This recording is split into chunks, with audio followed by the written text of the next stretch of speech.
Hello friends, PSC wisdom में आपका स्वागत है। आज हम बात करेंगे डॉक्टर एपीजे अब्दुल कलाम की। फर्स्ट पार्ट हम ऑलरेडी डिस्कस कर चुके हैं। सेकंड पार्ट है। हम इसमें पोखरण न्यूक्लियर टेस्ट और उनके कॉन्ट्रीब्यूशंस डिस्कस करेंगे। डॉक्टर कलाम का पोखरण न्यूक्लियर टेस्ट में इम्पोर्टेंट कॉन्ट्रीब्यूशन था। 11 मई 1998 को इंडिया ने राजस्थान के पोखरण में 5 न्यूक्लियर बॉम्ब टेस्ट किए थे। इसके बाद इंडिया का नाम न्यूक्लियर वेपन कंट्रीज़ की लिस्ट में शामिल हो गया था और उस वक्त देश के तत्कालीन प्रधानमंत्री अटल बिहारी वाजपेयी ने 11 मई 1999 में 11 मई को नेशनल टेक्नोलॉजी डे के रूप में घोषित किया था। नेशनल टेक्नोलॉजी डे राजस्थान के पोखरण के परमाणु परीक्षणों की वर्षगांठ का प्रतीक है। 11 से 13 मई 1998 को राजस्थान के पोखरण में न्यूक्लियर टेस्ट किया गया था। 11 मई को 3 विस्फोट हुए थे और 13 मई को 2 और धमाके किए गए थे। इस टेस्ट का नाम ऑपरेशन शक्ति था। इसमें फ्यूज़न और फिजन दोनों तरह के परीक्षण किए गए थे और 45 किलोटन TNT एनर्जी इससे प्रोड्यूस हुई थी। भारत जब पोखरण में ऑपरेशन शक्ति के तहत सफल न्यूक्लियर टेस्ट करने की तैयारी कर रहा था तो इसकी भनक किसी भी दूसरे देश को नहीं थी। यहाँ तक कि न्यूक्लियर टेस्ट होने के बाद भी इसकी जानकारी किसी को नहीं लगी थी। भारत की सरकार के लिए उस वक्त ये बहुत चुनौतीपूर्ण काम था क्योंकि अमेरिका की खुफिया एजेंसी CIA जो है भारत की हरकतों पर पल पल नज़र बनाए रखती थी। CIA ने भारत पर नज़र रखने के लिए अरबों खर्च कर 4 सैटेलाइट लगाए थे। कहा जाता है कि ये सैटेलाइट इमेज और वीडियो कैप्चरिंग में बहुत अच्छे थे। ये ज़मीन पर पड़ी छोटी से छोटी चीज़ देख लेते थे, लेकिन फिर भी भारत के वैज्ञानिकों ने इस मिशन को सफलता से पूरा किया। इस मिशन की गोपनीयता को बनाए रखना उस समय यह सर्वोच्च प्राथमिकता थी। वैज्ञानिकों ने केवल रात के दौरान परीक्षण स्थलों पर काम किया, वो भी उस वक्त जब अमेरिकी और अन्य देशों की सैटेलाइट प्रकाश की अनुपस्थिति के कारण स्पष्ट इमेजेस को कैप्चर करने में असमर्थ होते थे। जैसे जैसे सुबह होती थी सब कुछ वैसा ही रख दिया जाता था जैसा कि पिछले दिन था। उसके बाद जब अमेरिका की खुफिया एजेंसी CIA के विश्लेषक दिन के उजाले में सैटेलाइट से जब तस्वीरें देखते थे तो ऐसा लगता था कि जैसे कोई कतरा भी हिला नहीं हो। परमाणु परीक्षण के समय डॉक्टर कलाम जोधपुर के पावटा सब्जी मंडी से ट्रक में सब्जी भरकर और कर्नल के रूप में परीक्षण स्थल पर पहुंचे थे। परमाणु परीक्षण के लिए पोखरण को इसीलिए चुना गया था क्योंकि यहाँ से जो ह्यूमन सेटलमेंट था वो काफ़ी दूरी पर था। रेगिस्तान के बालू में जो बालू रेत रहती है उसमें बड़े बड़े कुएं खोदकर परमाणु बम रखे गए थे। इन कुओं के ऊपर बालू के पहाड़ बना दिए गए थे। उस परीक्षण के बाद भारत को अमेरिका सहित कई देशों से प्रतिबंध झेलना पड़ा था और भारत कई जगह कूटनीतिक तौर पर अलग थलग पड़ गया था, परंतु इसने भारत को परमाणु शक्ति संपन्न देश बना दिया था। थोड़ी बात हम जो फर्स्ट न्यूक्लियर टेस्ट हुआ था उसकी भी कुछ जानकारी ले लेते हैं। भारत ने अपना पहला जो न्यूक्लियर टेस्ट था वो 18 मई 1974 को राजस्थान के पोखरण में इंदिरा गांधी के नेतृत्व में ये किया गया था। इस परमाणु परीक्षण का कोड नेम जो था वो स्माइलिंग बुद्धा था क्योंकि उस दिन बुद्ध पूर्णिमा थी। ये एक फिजन टेस्ट था, जबकि जो सेकेंड वाला न्यूक्लियर टेस्ट हुआ था वो फ्यूजन और फिजन दोनों था। इसे ज़मीन के अंदर कई फीट नीचे किया गया था। न्यूक्लियर पावर प्लांट्स में इस फिजन रिएक्शन के जरिए ही एनर्जी प्रोड्यूस की जाती है। इस न्यूक्लियर टेस्ट से डॉक्टर कलाम को काफ़ी प्रसिद्धि मिली। इसके बाद 2002 से 2007 तक डॉक्टर कलाम भारत के 11वें प्रेसिडेंट अपॉइंट हुए। उन्होंने अपना टर्म कंप्लीट किया और पूरा 5 इयर्स का टर्म कंप्लीट किया और उन्हें पॉपुलरली पीपल्स प्रेसिडेंट के नाम से जाना जाता है। वे first scientist and first bachelor president थे इंडिया के। डॉक्टर कलाम का कार्यकाल राष्ट्रपति के रूप में काफ़ी सफल रहा, पर उन्होंने सेकेंड टर्म के लिए एज अ प्रेसिडेंशियल पोस्ट के लिए इलेक्शंस नहीं कंटेस्ट किया, वो नहीं लड़े। राष्ट्रपति कार्यकाल के ख़त्म होने के साथ ही डॉक्टर कलाम की कहानी का अंत नहीं होता। जैसा कि हम जानते हैं, राष्ट्रपति बनने से पहले ही डॉक्टर कलाम अपने जीवन में इतना कुछ हासिल कर चुके थे कि अब उनकी अपनी एक अलग पहचान बन चुकी थी। राष्ट्रपति का कार्यकाल खत्म होने के बाद कलाम ने वही चुना जो उन्हें सबसे ज़्यादा पसंद था, यानी कि पढ़ाना।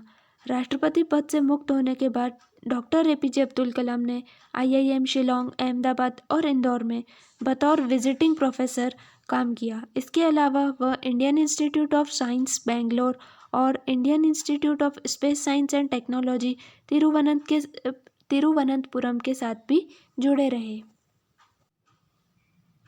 सन 2012 में डॉक्टर कलाम ने what can I give programme चालू किया। इस प्रोग्राम का मुख्य उद्देश्य यही था कि इंडिया से करप्शन को ख़त्म करना। डॉक्टर कलाम ग्रेट राइटर थे। उन्होंने काफ़ी सारी बुक्स भी लिखी थी। उनकी बुक्स आज भी काफ़ी इंस्पायर करती है और आगे भी इंस्पायर करती रहेंगी। 27 जुलाई 2015 को आईआईएम शिलोंग में doctor Kalam creating a liveable planet Earth नाम के टॉपिक पर लेक्चर दे रहे थे। तब अचानक स्टेज पर ही कार्डियक अरेस्ट से उनकी डेथ हो गई थी। Doctor Kalam man of integrity and honesty थे। उनकी डेथ के बाद उनकी कोई भी पर्सनल वेल्थ नहीं बरामद हुई, ओनली उनकी कुछ बुक्स और एक लैपटॉप ही मिला था। कहा जाता है कि वे जाति धर्म की बेड़ियों से परे थे, तभी तो वे कुरान और गीता दोनों पढ़ते थे। अपने फॉलोअर्स को समय समय पर जवाब देकर उन्हें मोटिवेट भी करते थे। डॉक्टर कलाम का कंट्रीब्यूशन जो है उन काफ़ी सारी फील्ड्स में उनका कंट्रीब्यूशन रहा है।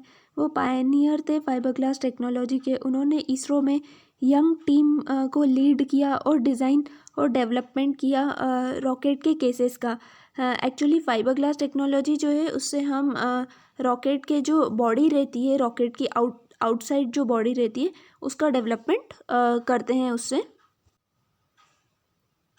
ये फाइबर ग्लास टेक्नोलॉजी रहती है, इससे रॉकेट्स जो है वो बिल्ड होते हैं। ये बॉडी रहती है रॉकेट्स की।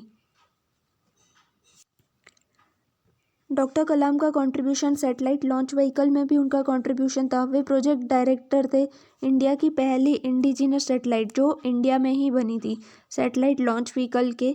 इस सैटेलाइट ने रोहिणी सैटेलाइट को नियर अर्थ ऑर्बिट में इंजेक्ट किया था और इंडिया को स्पेस क्लब का मेंबर बना दिया था। Project devil and project Valiant जो कि बैलिस्टिक मिसाइल्स के प्रोजेक्ट थे, उसको भी उन्होंने उसको लीड किया था। Evolution of PSLV configuration, PSLV satellite का भी डेवलपमेंट उन्हीं का ही कंट्रीब्यूशन है। एक्चुअली पीएसएलवी जो है वो पोलर सैटेलाइट लॉन्च व्हीकल है, दैट इज़ सैटेलाइट्स इससे लॉन्च की जाती है। Indigenous guided missile development programme में भी उनका कंट्रीब्यूशन था। वो चीफ एग्जीक्यूटिव थे इस प्रोग्राम के अंडर में 5 मिसाइल्स का डेवलपमेंट हुआ, अग्नि, पृथ्वी, ओके। एंड देन वो पोखरण 2 जो न्यूक्लियर टेस्ट था उसको भी उन्होंने लेड किया था। वो इससे इंडिया जो है वो एक न्यूक्लियर वेपन स्टेट बन गया था। India 2020 a vision for the new millennium, ये डॉक्टर कलाम की बुक थी।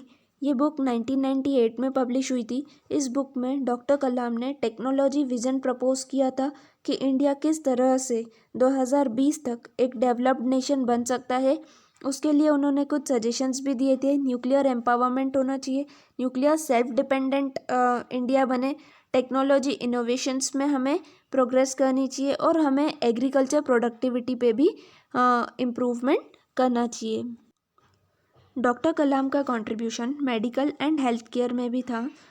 डॉक्टर कलाम ने कार्डियोलॉजिस्ट सोमा राजू के साथ में मिलके कलाम राजू स्टेंट, जो कि कोरोनरी हार्ट डिजीज़ेस के लिए यूज़ किया जाने वाला स्टेंट रहता है, हार्ट डिजीज़ेस के जो पेशेंट्स रहते हैं उनके लिए ये यूज़ किया जाता है, वो भी इंट्रोड्यूस किया था। इसकी प्राइस जो इम्पोर्ट बाहर से जो मंगवाया जाता था कोरोनरी स्टेंट, उसके कंपैरिजन में इसकी प्राइस जो थी वो 50% कम थी। लाइट कॉम्बैट एयरक्राफ्ट प्रोजेक्ट पे भी डॉक्टर कलाम ने काम किया। ये इंडिया का पहला इंडिजिनस हावरक्राफ्ट था। हावरक्राफ्ट जो है ये ऐसे वेपन्स ऐसा व्हीकल रहता है जो वॉर्स में यूज़ किया जाता है। ये पहला एरोनॉटिकल प्रोजेक्ट भी था डॉक्टर कलाम का। ये उनका स्कूल प्रोजेक्ट था। इसमें उन्होंने नंदी हावरक्राफ्ट जो है वो डिज़ाइन किया था। ये था नंदी हावरक्राफ्ट जो डॉक्टर कलाम ने डिज़ाइन किया था। 2012 में कलाम राजू टैबलेट भी इंट्रोड्यूस किया गया था। इसका यूज़ रूरल एरियाज़ में हेल्थ केयर फैसिलिटीज़ को प्रोवाइड करवाना था। डॉक्टर कलाम का कंट्रीब्यूशन रूरल एरियाज़ के डेवलपमेंट में भी था। इसके लिए उन्होंने पूरा स्ट्रैटेजी जो थी रूरल डेवलपमेंट के लिए उसको इंट्रोड्यूस किया था। पूरा का फुल फॉर्म रहता है providing urban amenities to rural areas. इसका मेन ऑब्जेक्टिव यही था कि अर्बन जो शहरों की फैसिलिटीज़ रहती है और वहाँ पर शहरों में जो लाइवलीहुड अपॉर्चुनिटीज़ रहती है वो गांव में भी मिल पाए, ताकि शहरों और गांव के बीच का जो गैप है उसको ख़त्म किया जा सके और गांव का भी डेवलपमेंट किया जा सके। डॉक्टर कलाम ने वर्ल्ड नॉलेज प्लेटफॉर्म को भी इंट्रोड्यूस किया था। इसका मेन ऑब्जेक्टिव यही था कि सारे नेशंस को कोलैबोरेट होके एक साथ मिलके जो भी 21st सेंचुरी की प्रॉब्लम्स और जो भी चैलेंजेस हैं उनके सॉल्यूशंस पे आना चाहिए, जैसे कि disaster management, agriculture, innovation, aerospace, इन फील्ड से रिलेटेड और जो मेन इम्पॉर्टेंट फील्ड्स है उससे रिलेटेड जो भी इश्यूज़ हैं उनको सारे साइंटिफिक माइंड्स को इकट्ठा होके इन प्रॉब्लम्स को 21st सेंचुरी की प्रॉब्लम्स को सॉल्व करना चाहिए। डॉक्टर कलाम युवाओं के लिए एक इंस्पिरेशन है। उनकी स्पीचेस, उनकी बुक्स, उनके थॉट्स, उनके कोटेशंस युवाओं को हमेशा से ही इंस्पायर करते हैं और करते रहेंगे। कुछ अवार्ड्स एंड ऑनर्स डिस्कस कर लेते हैं। फर्स्ट हम डिस्कस करेंगे सिविलियन अवार्ड्स। 1981 में डॉक्टर कलाम को पद्म भूषण से नवाजा गया था। 1990 में उन्हें पद्म विभूषण दिया गया था। 1997 में इंडिया का highest civilian award Bharat Ratna से डॉक्टर कलाम को नवाजा गया था। डॉक्टर कलाम ऐसे तीसरे प्रेसिडेंट थे जिन्हें भारत रत्न मिला।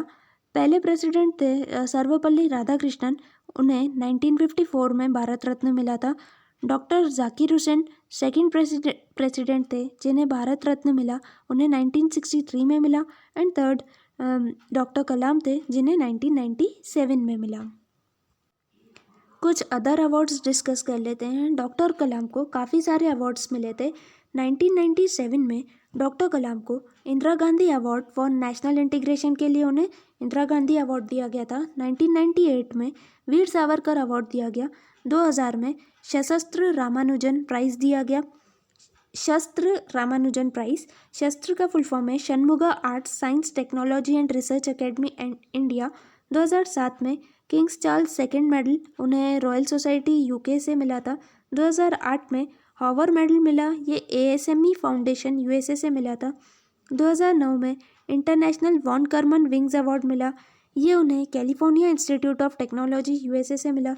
2013 में वॉन ब्रॉन अवार्ड मिला, ये उन्हें नेशनल स्पेस सोसाइटी से मिला था। कुछ डॉक्टरेट्स एंड फेलोशिप्स डिस्कस कर लेते हैं। डॉक्टर कलाम को 48 यूनिवर्सिटीज़ से ऑनररी डॉक्टरेट मिले थे, इसमें इंक्लूडिंग इंडिया एंड अब्रॉड की यूनिवर्सिटीज़ हैं। 1994-1995 में distinguished fellow and honorary fellowship दी गई थी उन्हें Institute of Directors India and National Academy of Medical Science से। 2007 में डॉक्टरेट ऑफ साइंस से उन्हें डॉक्टरेट मिली थी यूनिवर्सिटी ऑफ वॉल्वरहैम्पटन UK से। 2008 में डॉक्टर ऑफ इंजीनियरिंग उन्हें नैन्योंग टेक्नोलॉजिकल यूनिवर्सिटी सिंगापुर से मिला था। 2009 में ऑकलैंड यूनिवर्सिटी से उन्हें डॉक्टरेट मिला। 2010 में यूनिवर्सिटी ऑफ वाटरलू से डॉक्टर ऑफ इंजीनियरिंग का उन्हें ऑनर मिला। 2011 में Institute of Electrical and Electronics engineer से उन्हें IEEE ऑनररी मेंबरशिप मिली थी। 2012 में doctor of laws Simon Fraser University से उन्हें मिला ये ऑनर।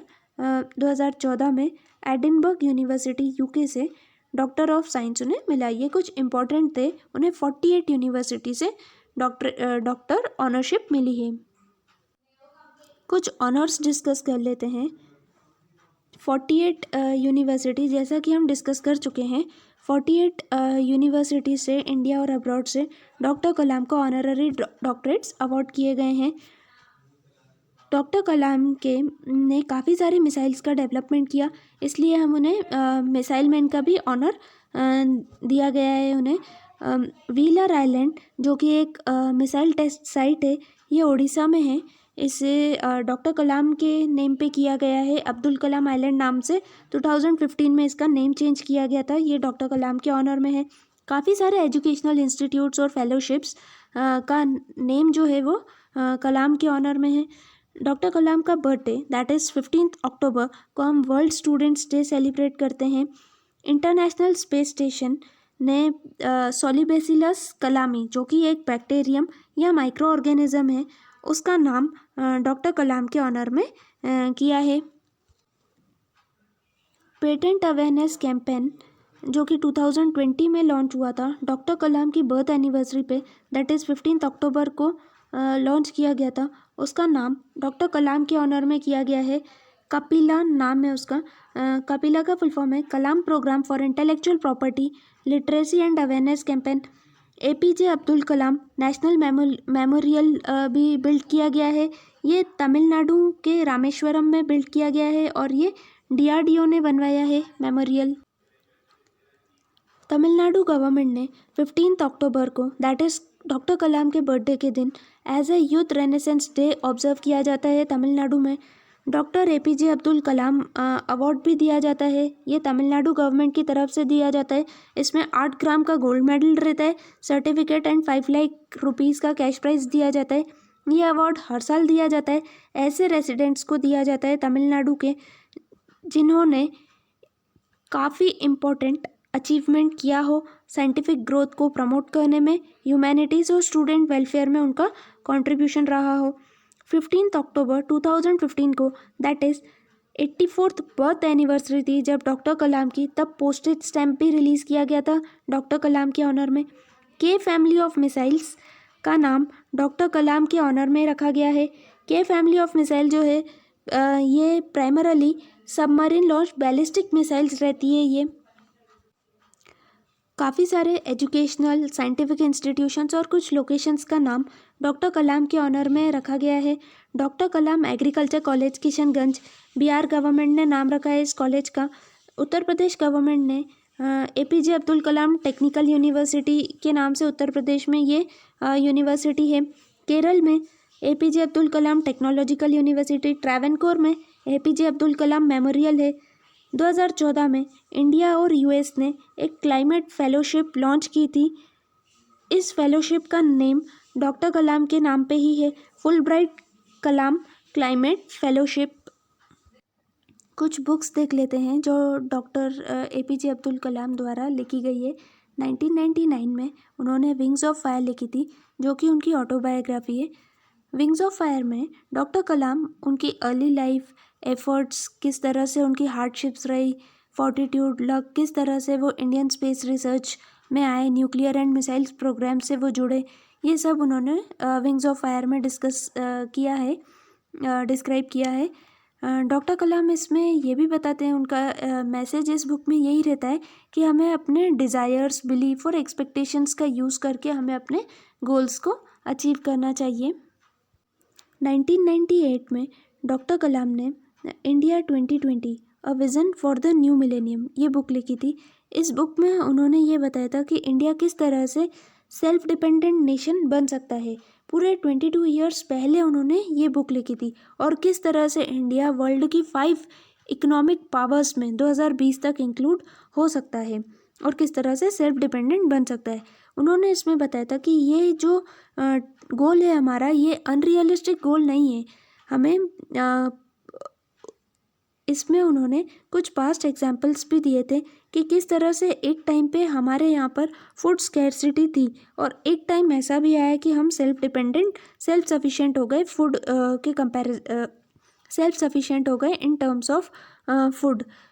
और इसमें वो आगे सैटेलाइट्स का भी एग्जाम्पल देते हैं कि किस तरह से इंडिया ने एकदम इनिशियल लेवल से स्टार्ट किया सैटेलाइट्स के इसमें, और आज satellite based communication, linking systems, remote based satellites में तब तक इंडिया काफ़ी अचीव कर चुका था 1998 तक। तो वो इसी तरह से एग्जाम्पल देते हैं कि इंडिया के पास में एक प्लान होना चाहिए जिससे कि इंडिया 2020 तक self sufficient, self dependent nation बन पाए और इकोनॉमिक वर्ल्ड की टॉप मोस्ट इकोनॉमिक पावर्स में इंक्लूड हो पाए। 2002 में उनकी बुक उन्होंने लिखी थी ignited minds, unleashing the power with in India. इस बुक की मेन थीम यही थी, इंडिया के यूथ को मोटिवेट करना। उन्होंने इस बुक में मैसेज ये देना चाहता कि यूथ को अपॉर्चुनिटीज़ के लिए वेट नहीं करना चाहिए, बल्कि उन्हें अपॉर्चुनिटीज़ ग्रैब करनी चाहिए और क्रिएट करनी चाहिए अपॉर्चुनिटीज़। इसमें वो ये इंस्पायर करते हैं कि इंडिया के यूथ को बड़े ड्रीम्स होने चाहिए और उनका एक ग्रेट विजन होना चाहिए। नेक्स्ट बुक थी उनकी इनडोमिटेबल स्पिरिट। नेक्स्ट उनकी बुक थी गाइडिंग सोल्स। नेक्स्ट थी envisioning an empowered nation, inspiring thoughts etcetera. 2004 में उनकी बुक आई थी द ल्यूमिनस स्पार्क्स। 2005 में मिशन इंडिया। 2007 में इंस्पायरिंग थॉट्स। फ्रेंड्स, एग्ज़ाम में, मेंस एग्ज़ाम में इनमें से बुक्स के नेम आ सकते हैं, उस पर हमें 3 मार्क्स में लिखना रहता है। और ये भी पूछा जा सकता है कि ये बुक किसकी द्वारा लिखी गई है। तो ये बुक्स इसीलिए इम्पॉर्टेंट है, इसमें मैंने ऑलमोस्ट सारी मोस्ट इम्पॉर्टेंट बुक्स को कवर किया है डॉक्टर कलाम की।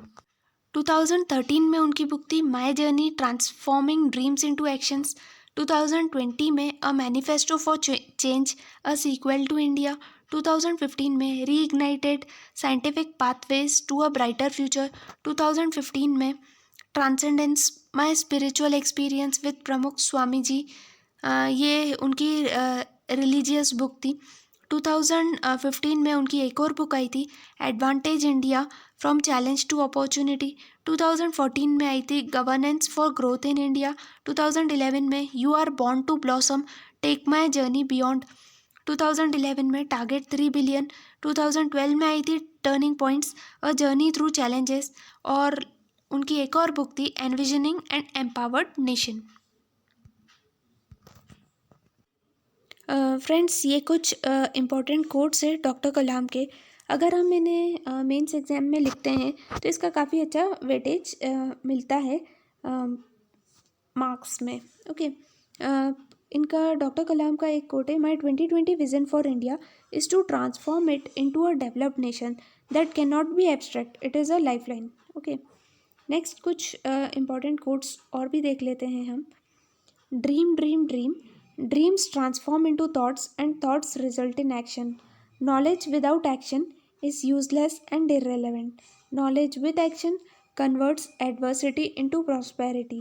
एजुकेशन पे अगर कहीं पे हमें एथिक्स में या कहीं पे कुछ ऐसे लिखना है तो उसमें हम एजुकेशन से रिलेटेड ये थॉट लिख सकते हैं, education gives you wings to fly, achievement comes out of fire in our subconscious mind that I will win. Okay, कुछ हमें मोटिवेशन का कहीं पर लिखना है तो उससे रिलेटेड ये कोट हम दे सकते हैं, if you fail never give up because fail means first attempt in learning. All of us do not have equal talent but all of us have an equal opportunity to develop our talents. Excellence is a continuous process and not an accident. Conclusion हम इस तरह से दे सकते हैं, he was an influential personality थे doctor Kalam, जिनका contribution था इंडिया के डेवलपमेंट में, जिनका काफ़ी इंपॉर्टेंट कंट्रीब्यूशन था as a scientist and as a president भी। He was a man of golden heart. Okay, जिन्हें हम हमेशा याद करते रहेंगे उनके ग्रेट रोल नेशन बिल्डिंग के रोल के लिए।